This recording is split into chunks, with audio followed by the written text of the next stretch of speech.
Hello, everyone, and welcome to the Women in Leadership Talk podcast. Super excited to be with you today.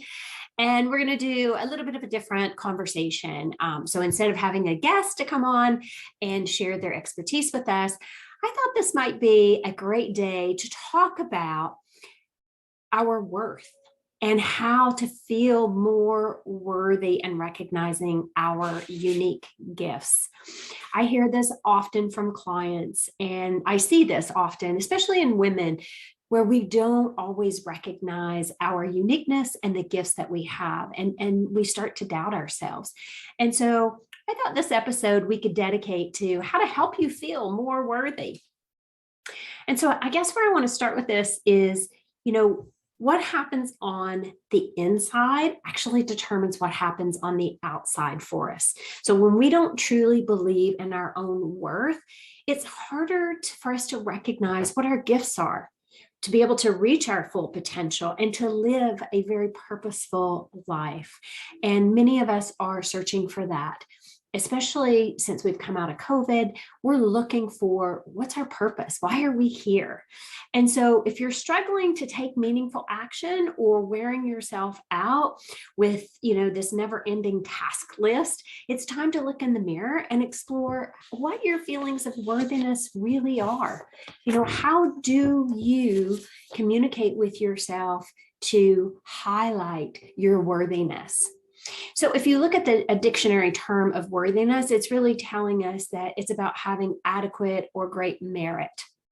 And we often see our own worthiness when it's reflected in somebody else's eyes, when they, share with us what they experience through our conversations or what they share with us that they see us doing. So it's really that external validation that someone shares with us that makes us feel worthy. And while that feels really good for somebody to recognize and to validate you, that is actually something that's fleeting. It's not sustainable in the long term. And when we knowingly or unknowingly let other people's opinions determine our worth, that's when we actually sell ourselves short. And we fail to tap into our own inner resources, our own inner strength to help us know fully who we are. And so I encourage you to think about what I just said. It's that shift from external validation to an internal validation, because for us to truly feel worthy, it has to start with us recognizing what our uniqueness is, what our talents are, what our gifts are that we bring to the world. It's easy for us to get into the spiral of self-doubt or not believing in ourselves. And it starts at a really young age. Like, honestly, I'll share a story with you with my daughter when she was very young.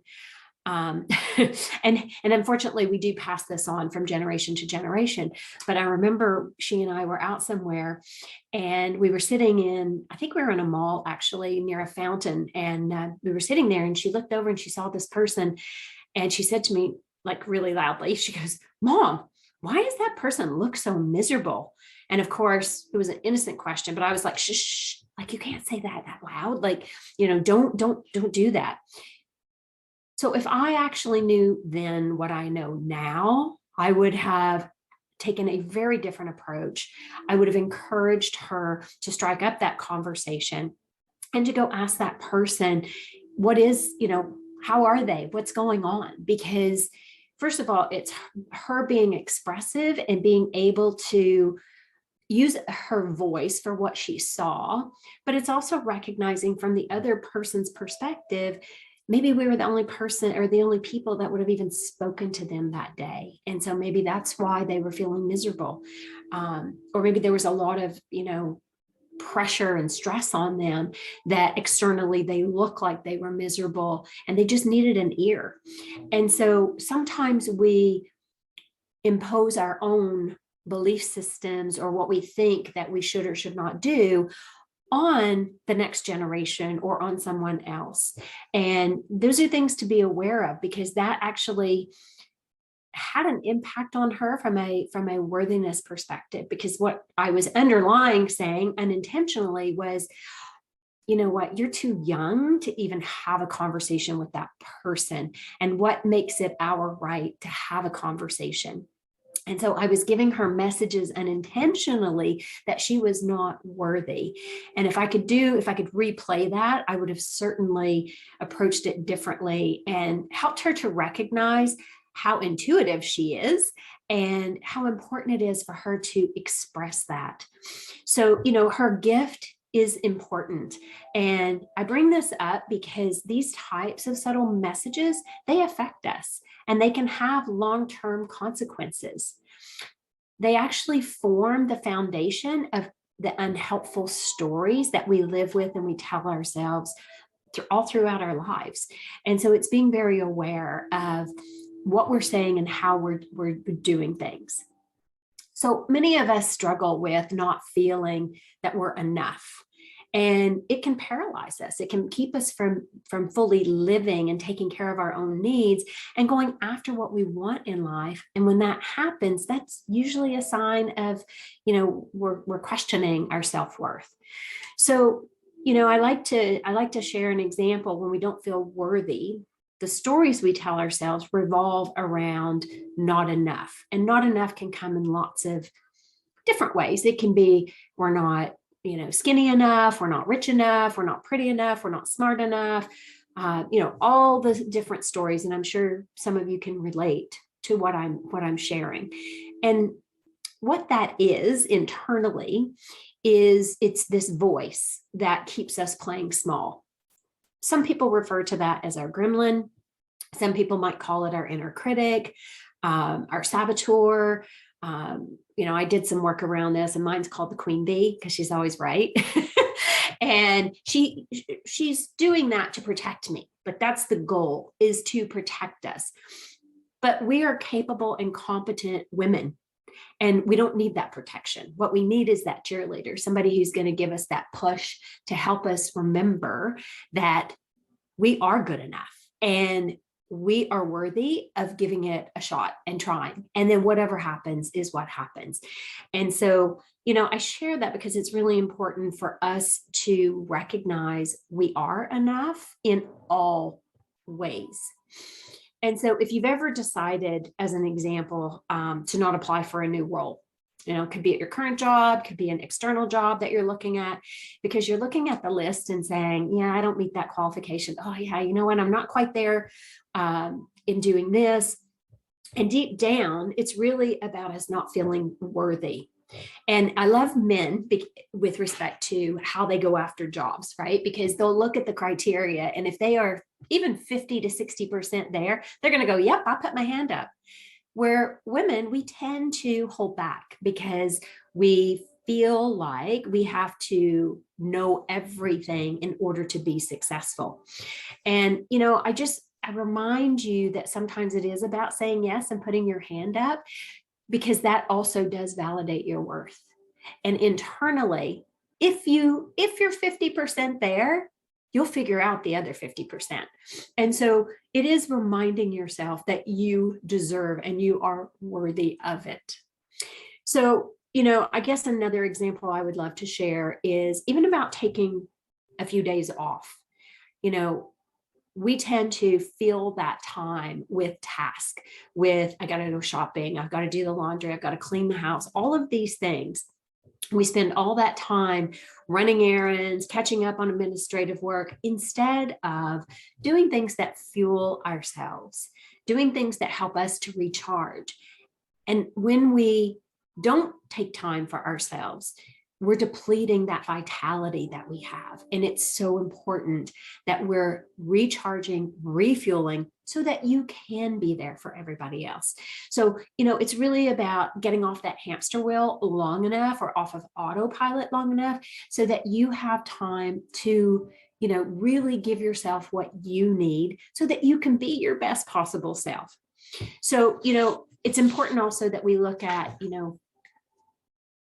we've got this. How do I want to say that? It's us being our own cheerleader. We have this. You know, deep, deep down, you do. You just need to remember that you've got it. You're smart, you're capable, you're competent. And so know that at your core and go after the things that you want. What happens when we don't feel worthy is our confidence gets completely depleted. And we second guess ourselves. We, make excuses. All of these things start to happen. And so when we don't put ourselves out there, we're actually not just taking away from ourselves, but we're taking away from those around us. And we're taking away from that next generation. And so whether we recognize it or not, we are modeling behaviors, we're modeling attitudes about life. And so, my daughter said to me the other day, I said, if you had to describe me using a noun, I said, how would you describe Mom? And she goes, oh, you're a leader, Mom. And I said, well, what do you mean by that? And she said, you go out, you help people all the time. She goes, you set the stage. You're not afraid to, try things. You're not afraid to go after things. And what it helped me understand was I stepped back and I went, wow, that's how my kid sees me. That's pretty amazing, right? And so it helped me understand that I'm actually setting a stage for her and for her friends and that next generation of them believing in themselves, knowing that they can be leaders in whatever way they decide to be leaders. And leadership is defined by how you define it, not by how society defines it. And so I think that was an important thing to share. And maybe if you have kids or a really good friend, ask them, how do they see you? Because it helps you to internally go, how do I show up as that? Why do they think that about me? And again, it's helping you go inside and deciding for yourself what that looks and feels like. And so, I'll give you another example. A few years ago, I met this amazing and accomplished woman after she had just resigned from a job that she had had for quite some time. And so we were talking and I said, okay, what do you really want to do? Or what do you feel you're meant to do? And it went completely dead silent. And I thought, oh my gosh, did we get disconnected? And after a few minutes, she said to me, oh my gosh, she goes, I'm embarrassed to actually share this with you. She said, I've never had anyone ask me that. And she said, quite honestly, I've never even thought about it. She said, my career has always just happened. She goes, I've never had to even look for a job. Like jobs just come and then I take them. And she said, so I've never thought about it.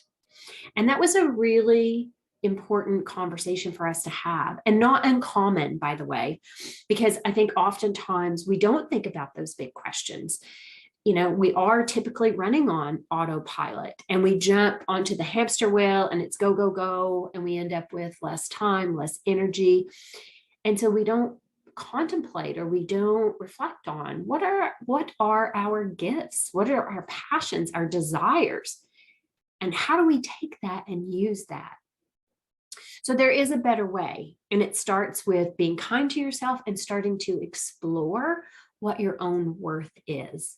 A lot of people don't like journaling, but journaling is a really important tool to help you unpack some of those questions that you have.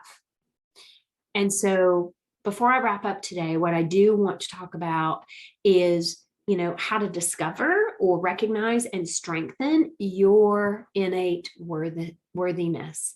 And so, are you worth believing in? You betcha. And if you're not believing in you, how can the rest of the world believe in you? So think about that. If you don't believe in you, the rest of the world can't believe in you. So you owe it to yourself to figure out and spend some time dedicated to understanding how, why, when you're worthy, and how you want to show that to the world. So I'll give you 6 ways to recognize and strengthen your worthiness. Number one is being gracious with yourself. Just as you offer kindness to strangers, offer that same kindness to yourself. Self-compassion is essential, and especially when you're on a growth journey. Number two is say goodbye to negative self-talk. When you catch yourself saying negative things to yourself, catch it fast and reframe it. Reframe it into something that's more serving. So I used to say to myself, oh my God, Vicki, you're so stupid. And then I realized, oh my God, I would never say that to my best friend. I would never say that to one of my kids. Why would I say that to myself? So pay attention, become conscious of what messages you share with yourself. It makes a difference. Write it down. Write it down when you catch yourself thinking, saying, doing negative things toward yourself. Reframe it into something positive, supportive. Number three, stop comparing yourself to others. Social media is a disaster for that. We see people on social media, we compare ourselves, we think that, oh my God, they have this great life. Well, here's a reality check. Social media is marketing. It is, right? This is not how most people are living. I have seen in the last year, there's some more realness that's coming to life, but it's not a place for you to compare yourself. The only person you can compare yourself is the person you see when you look in the mirror. Is each day you're getting stronger at believing in yourself. Each day you're getting better at showing the world what your true, authentic self is. Number four, inquire in the mirror. Sorry, I kind of jumped ahead there, but look in the mirror and ask yourself some big questions. Who am I? What do I really want to do? What is my purpose? How do I want to show the world my gifts, my talents, my uniqueness? I am a special, unique individual. There is no one else in this world, on this planet, that is like you. So know that and be expressive about it. Own it. Own who you are. And every day is just an opportunity to become a better version of expressing who you are. Number five is recognize your gifts. Okay. Now that you have started to uncover what some of those gifts are, embrace them. Figure out how you can use them to the fullest and be proud of what they allow you to accomplish. Super important. And number six is get support. Okay. Because sometimes we only know what we know. And so having a coach or someone, and yes, I'm a coach, so of course I'm going to say that, but you need somebody objective who can help you pull that from you. Our friends mean well, and they're going to tell us the things that are good that we want to hear, but your coach, whether it's me or somebody else, is going to help you start to pull things out that have been living inside of you that have been dormant. And it's time to shake that up and really come to life and understand how worthy you truly are. So you know what? You're worth it. And those are my 6 tips for you. I hope that's helpful. And I hope you've enjoyed this episode of the Women in Leadership Talk podcast. If you have any questions or you want to get in touch, just to have a discovery call, there's no obligation, of course. You can reach out to me, direct message me. You can email at info@wilempowered,